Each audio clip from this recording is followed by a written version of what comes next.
Bapak Kardinal, para romo, bruder, suster, Bapak, Ibu, dan saudara-saudari yang terkasih dalam Tuhan, selamat sore berkah dalem. Selamat sore berkah dalem.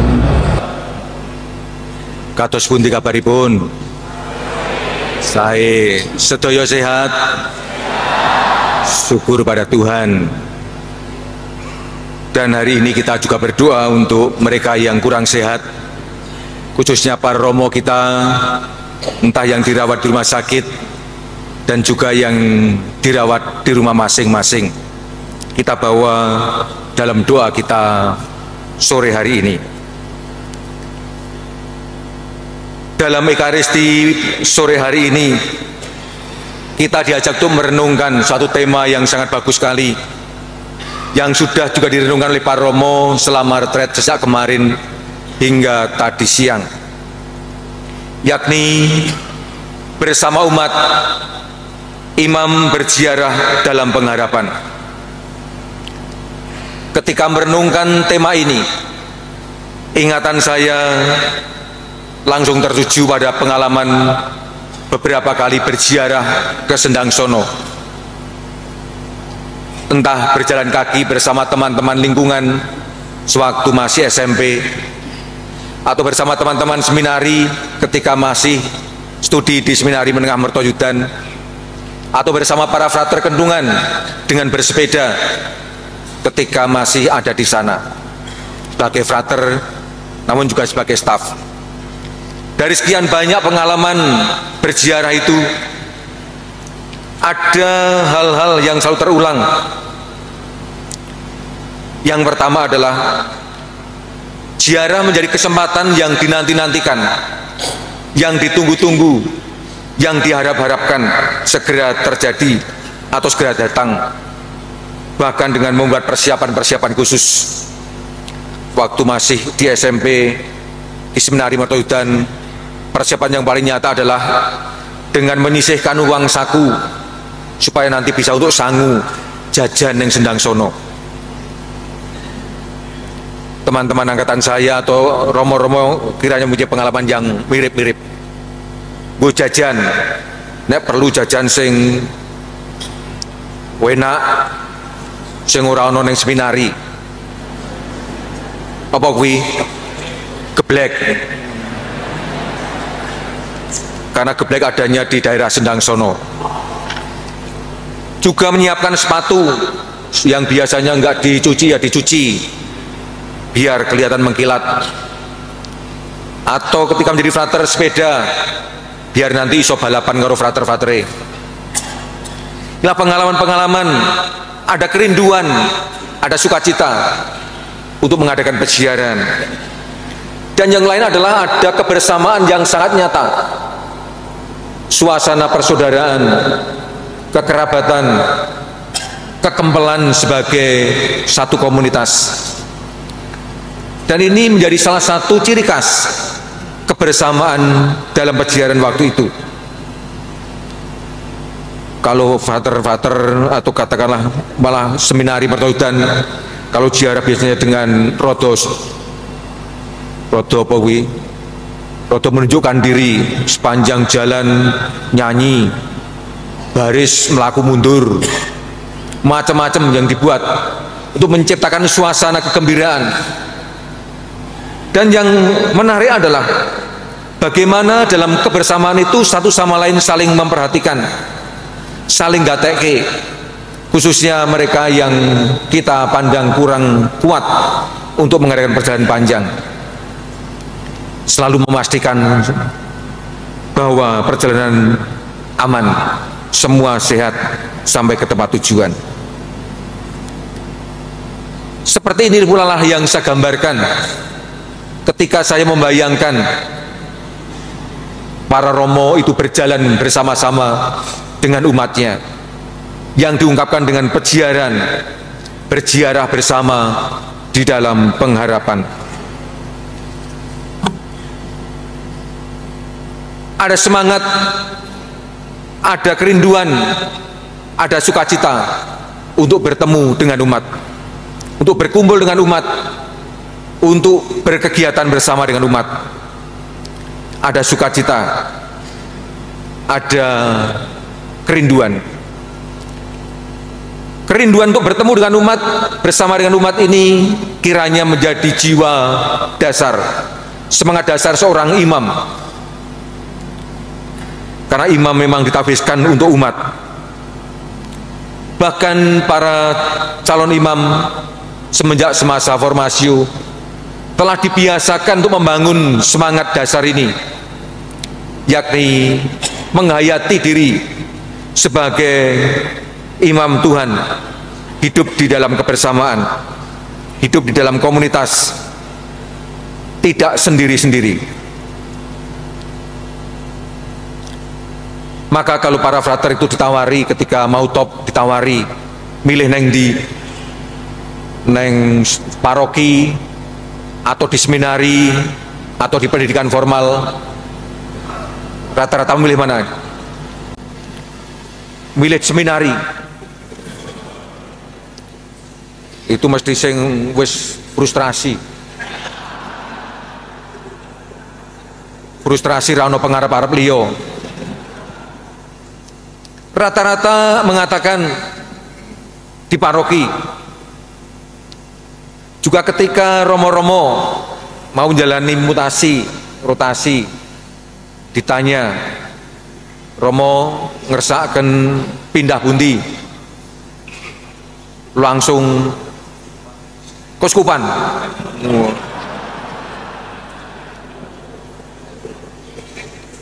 Sinten? Romo Ucerit.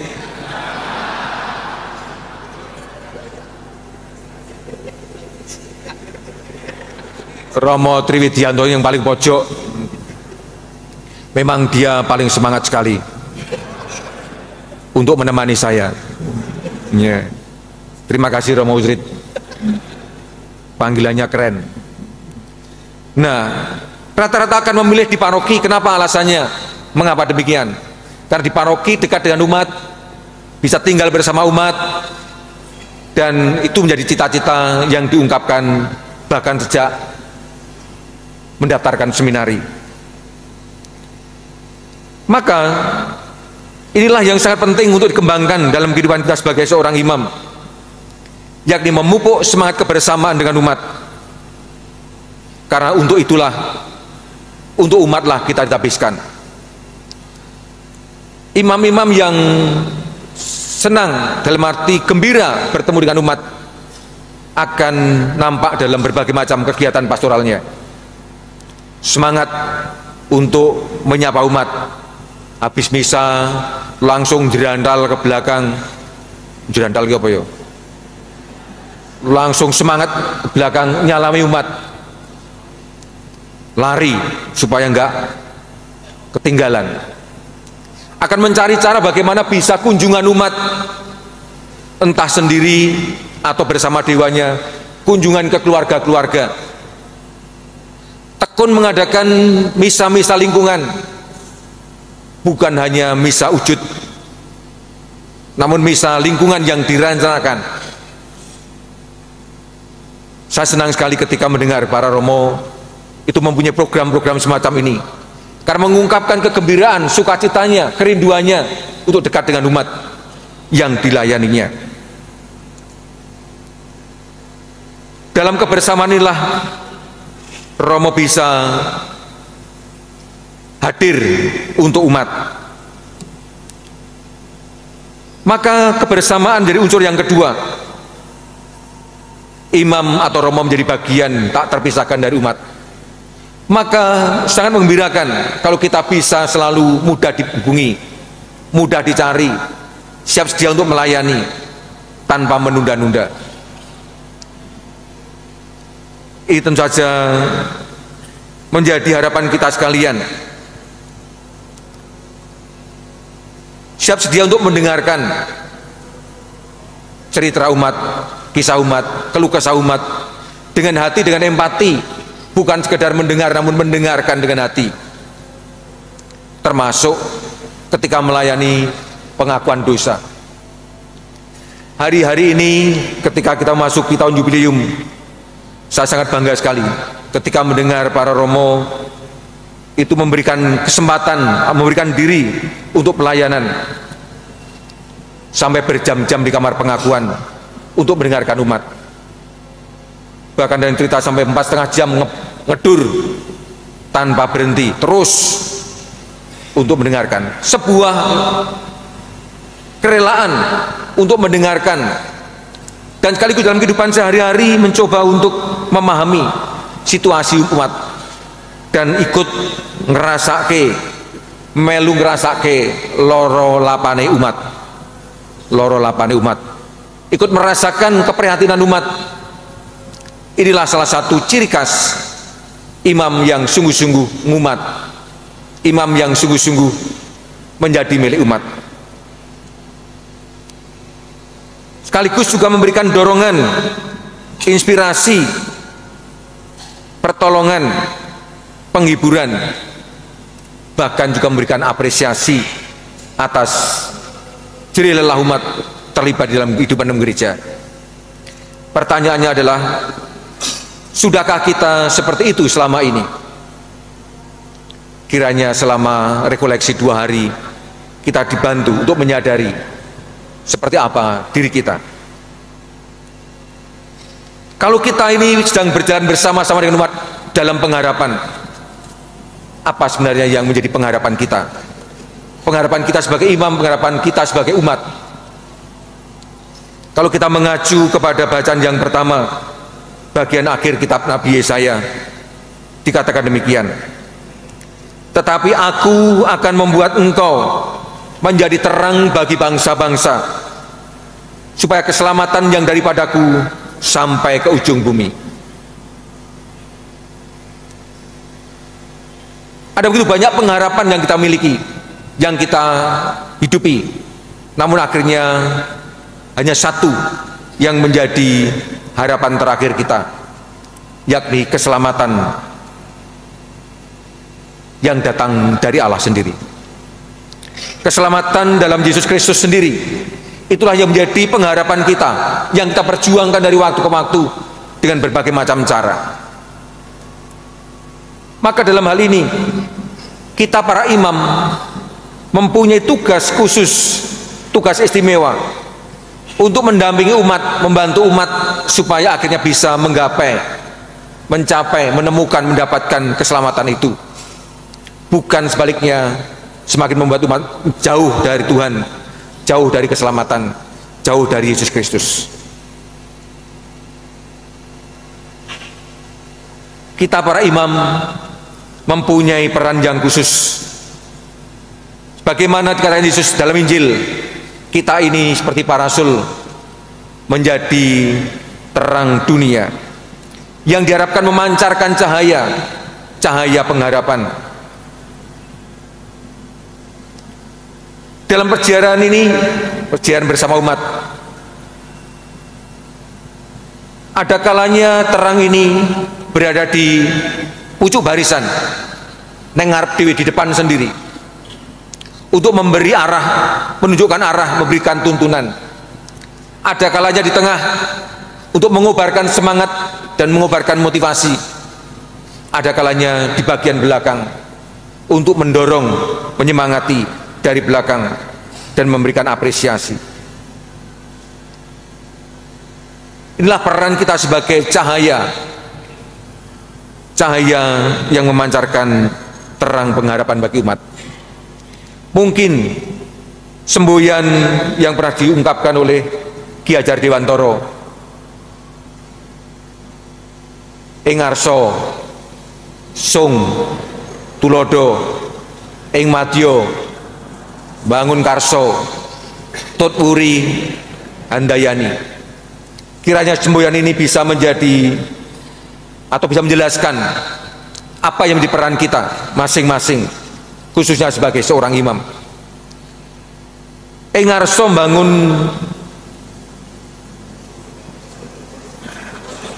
bangun tulodo, iso lho, iso.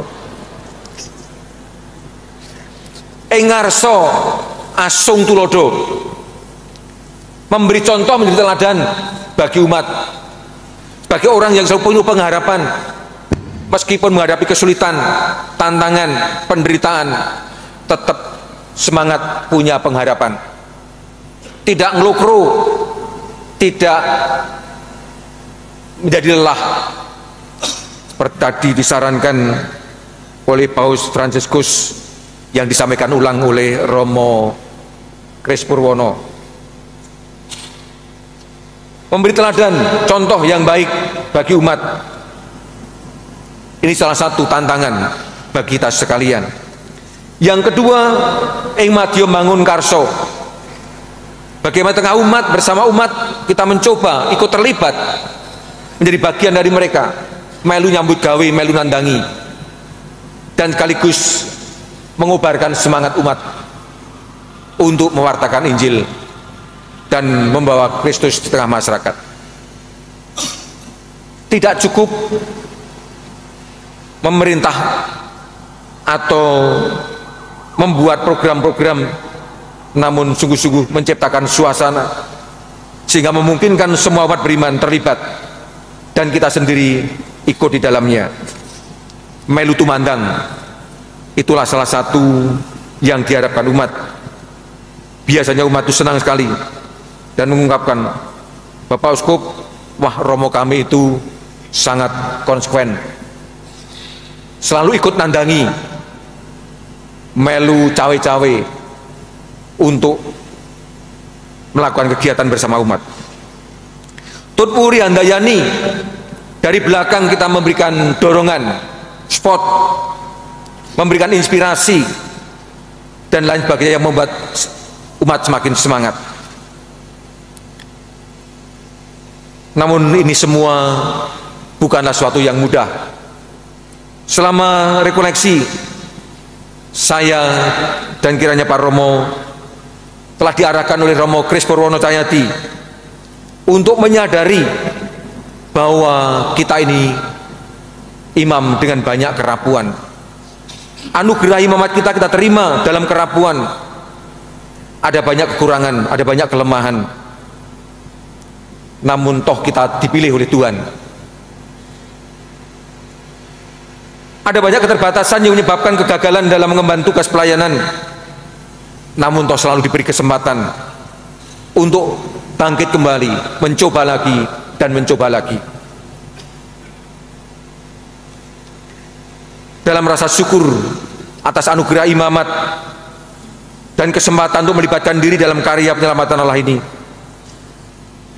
kita semua mohon, kami para imam khususnya mengajak seluruh umat beriman untuk bersama-sama membangun kebersamaan, kompak, Romo lan umate kompak, bersatu padu, melaku bareng, yang selalu saya sampaikan, wani lungguh bareng, mendengarkan bareng-bareng, rembukan bareng, mutuske bareng, lan nandangi bareng. Semangat sinodalitas yang tak pernah akan laik dalam kehidupan kita. Ini yang pertama. Saya mohon kita semua, Romo dan Imam, gembala dan kawanan, bersatu padu membangun kebersamaan, bukan malah sebaliknya membangun pertentangan. Kadang-kadang hal ini muncul, kadang-kadang hal ini terjadi, sehingga menimbulkan keprihatinan kita. Maka keberanian untuk mengampuni, menerima apa adanya, keberanian untuk nompo apa anane, memaafkan dan meminta maaf merupakan kebesaran hati kita, baik kita sebagai imam maupun kita sebagai umat. Tanpa itu kebersamaan tidak akan pernah terwujud dengan baik. Yang kedua, kami juga mohon doa, atau sebelum sampai ke sana, kami para imam menyadari kelemahan, kekurangan, kesalahan sana sini. Kami mohon maaf atas semuanya itu. Semoga di tahun jubileum ini kami para imam semakin bisa menikmati kerahiman Tuhan yang semakin melimpah. Dan yang ketiga, mohon doa agar kami para imam yang hari ini akan memperbaharui janji imamat semakin dimampukan untuk menghidupi panggilan pelayanan mewujudkan pengharapan dengan penuh kesetiaan dan kesungguhan. Doa panjenengan semua sungguh menjadi kekuatan kami para imam. Tanpa doa panjenengan umat, kami tidak mempunyai banyak kekuatan. Dalam doa kita disatukan, dikuatkan dan diteguhkan.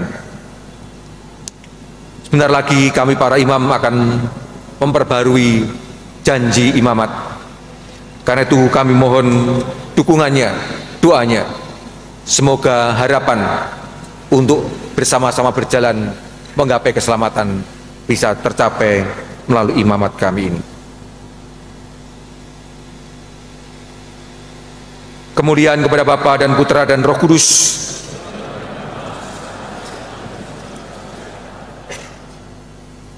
Sekarang saya mengajak para romo sekalian untuk bersama-sama membaharui janji imamat kita.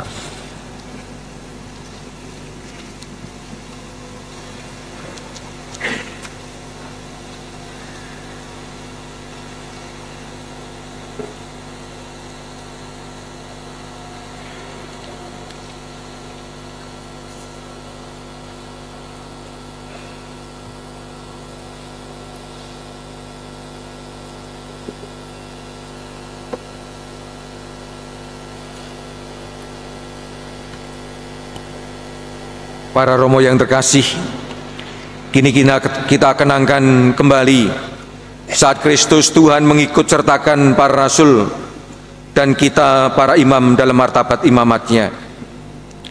Karena itu malah kita perbarui janji imamat kita.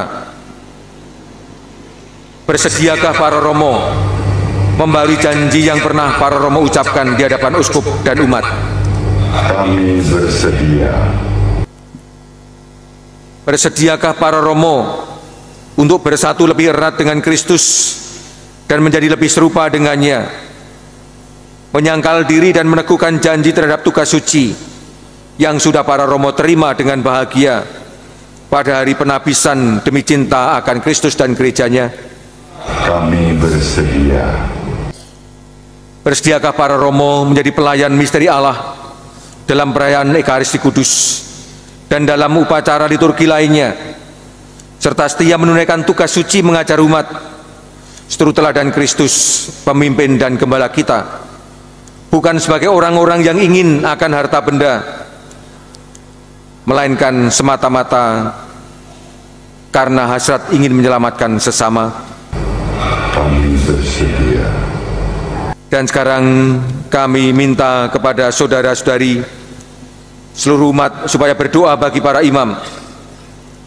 Semoga Tuhan memberi mereka bantuan melimpah, sehingga selaku hamba setia Kristus Imam Agung, mereka dapat menghantar saudara sekalian kepada Kristus, sumber keselamatan.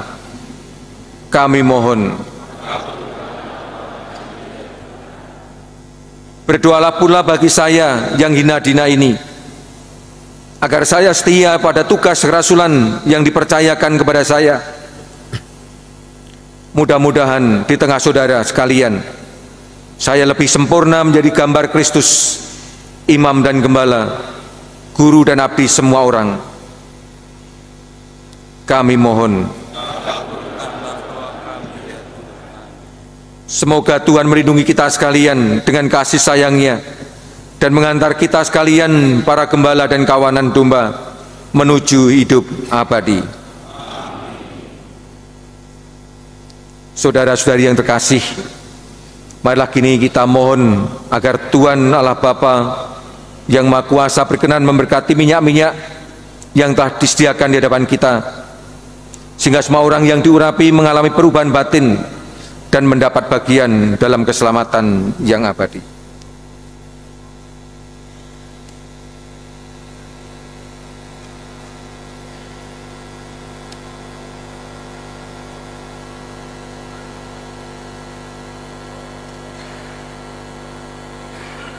Pertama,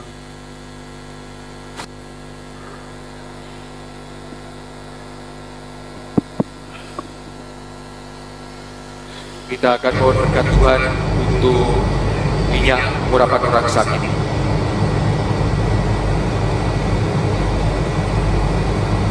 Tuhan Bapa yang Maha Kasih, Engkau menyembuhkan orang-orang sakit dengan pengantaran Putra-Mu Yesus Kristus.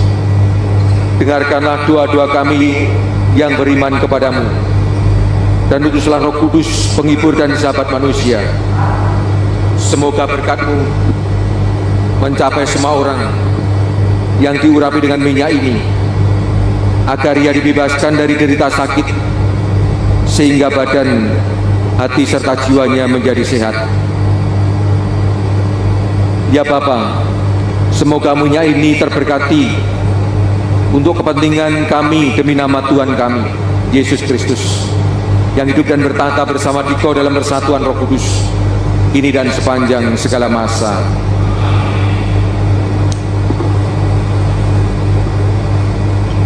Minyak katekemen. Allah Bapa yang Maha Kasih, Engkaulah pelindung semua orang yang percaya kepadamu. Kami mohon, berkatilah minyak ini,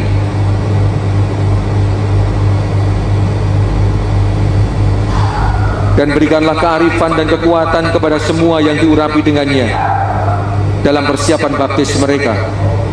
Bimbinglah mereka memahami Injil, bantulah mereka menerima panggilan hidup Kristiani, dan antarkanlah mereka pada kebahagiaan karena kelahiran baru dalam keluarga gereja-Mu. Kami panjatkan doa ini demi Kristus Tuhan dan pengantara kami. Amin.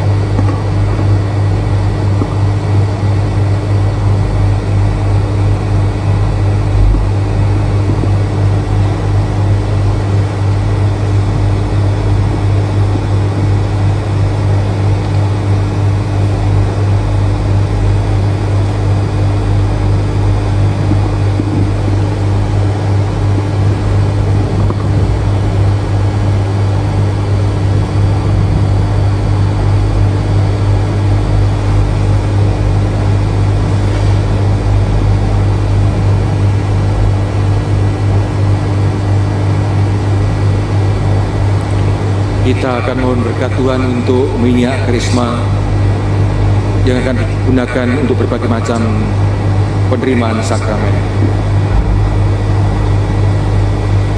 Allah Bapa yang Maha Kasih, Engkaulah pelindung semua orang yang percaya kepadamu. Kami mohon, berkatilah minyak ini, dan berikanlah kearifan dan kekuatan kepada semua yang diurapi dengannya dalam persiapan baptis mereka. Bimbinglah mereka memahami Injil, bantulah mereka menerima panggilan hidup Kristiani, dan antarkanlah mereka pada kebahagiaan karena kelahiran baru dalam keluarga gereja. Kami panjatkan doa ini demi Kristus.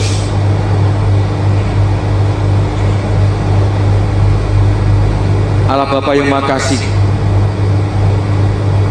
kami berterima kasih kepadamu atas anugerah yang Kau limpahkan kepada kami karena cinta-Mu. Kami berterima kasih atas kehidupan ini dan atas sakramen-sakramen yang memperkuat serta mengartikan lebih penuh kehidupan tersebut.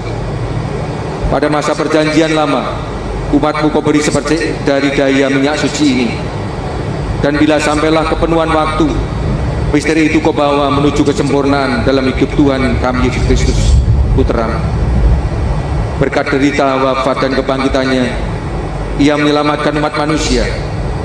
Ia mengutus Roh-Mu untuk memenuhi gereja dengan segala anugerah yang perlu untuk penyelesaian karya penebusan-Mu.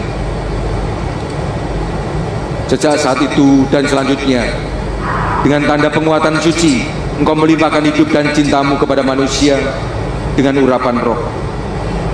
Kau kuatkan semua yang lahir kembali dalam pembaptisan. Dengan urapan itu Kau ubah mereka menjadi serupa dengan Kristus, Putra-Mu, dan Kau beri mereka bagian dalam karya-Mu selaku gembala, imam, dan nabi.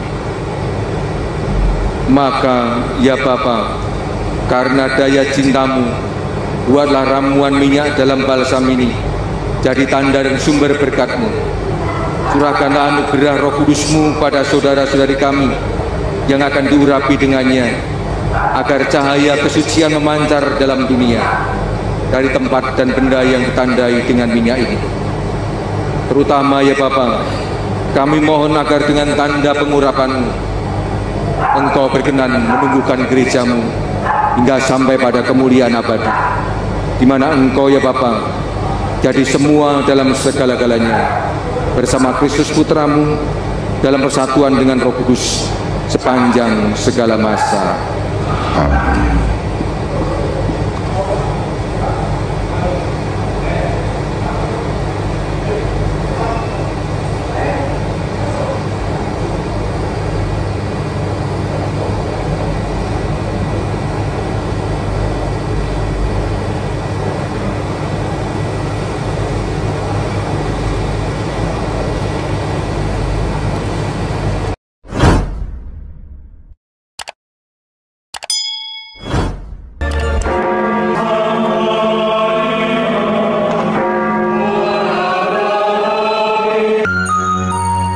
Sahabat peradaban kasih yang terkasih, sampai jumpa pada episode berikutnya.